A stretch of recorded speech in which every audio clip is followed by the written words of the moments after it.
My name is Russell Berry. I'm the owner and president of Intake Screens Incorporated. We design and build self-cleaning intake screen systems.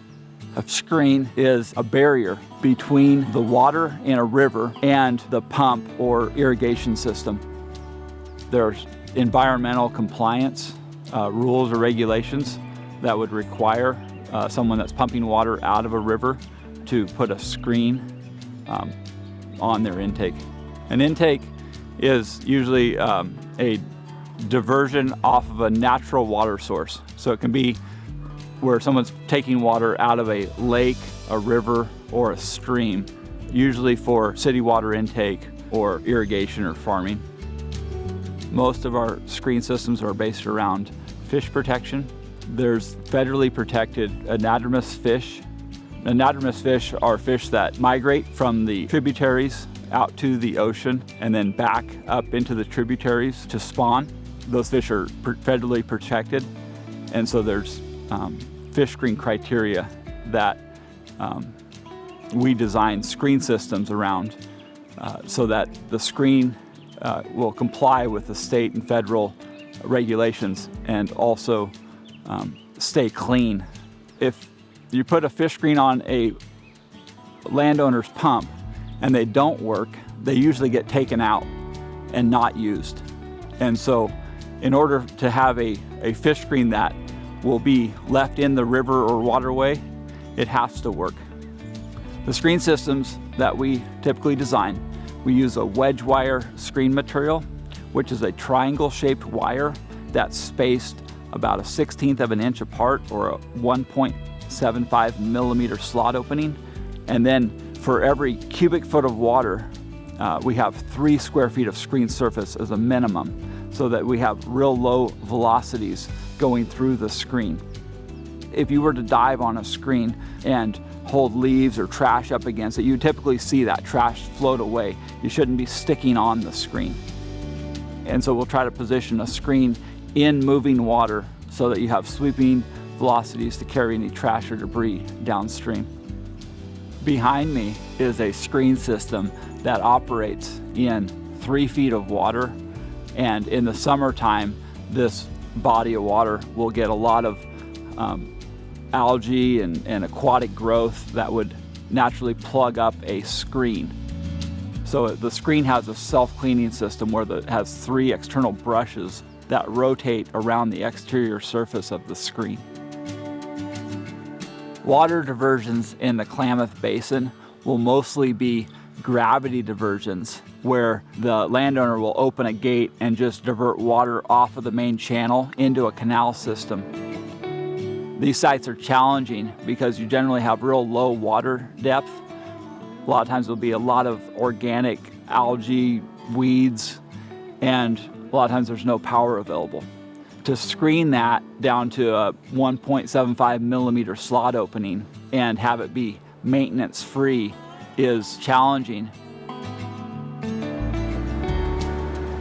This is a small intake screen that we installed 5 or 6 years ago on the Butte Creek 55 diversion. There's a big restoration effort to restore fisheries on Butte Creek, and so we were able to participate in that by installing this screen on this small diversion. There's a fish ladder on the other side of the river on another water diversion. So the fish can migrate upstream past this site up to their spawning area. The challenge for designing the screen for this site was that in the springtime, before they put the dam in, they only have maybe a foot of water, as you can see. So with this cone-shaped screen, they can divert up to about 3,000 gallons a minute in just 11 inches of water. They have high floods and a lot of debris and rocks and trees and everything coming down here. So we tuck the screen back against the bank and put a little bit of the shadow of a structure here. And then we keep it clean by rotating the brushes around the exterior of the screen. So the brushes will rotate maybe for a minute forward and then a minute reverse. Maybe it has to do every hour, but maybe it can go 1 time a day. That really depends on the sweeping flow.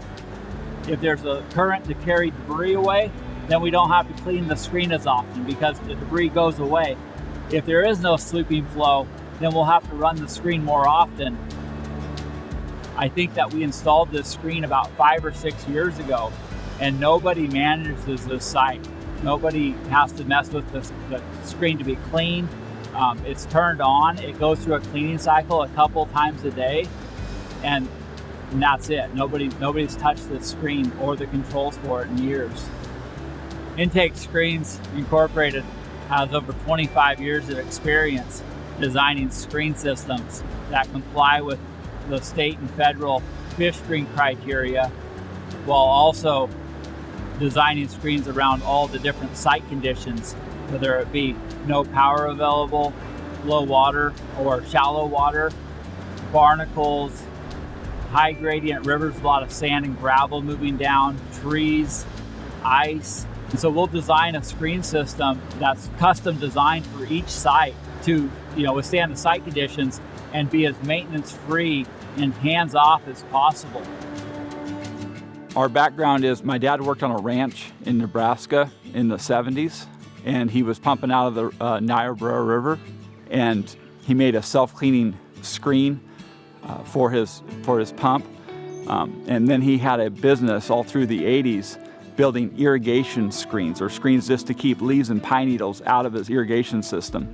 In the early 90s, when steelhead and various types of salmon were listed as protected fish, then he started Intake Screens Incorporated to design more industrial grade screen systems that were based around fish screens or fish screen compliance. Intake Screens Incorporated has been working with Family Water Alliance since the late 90s. Family Water Alliance is a nonprofit entity that was writing grants and getting money to put fish screens on farmers' pumps. So in the 90s, there was all these new fish screen rules that came up, and so there was kind of a standoff between the government and irrigators or people diverting water out of the Sacramento River. And so Family Water Alliance formed to protect water rights. And they said, well, we'll write grants and get money in order to pay for or implement fish screens so that you're screened, so that you can keep your water rights to keep diverting out of the river.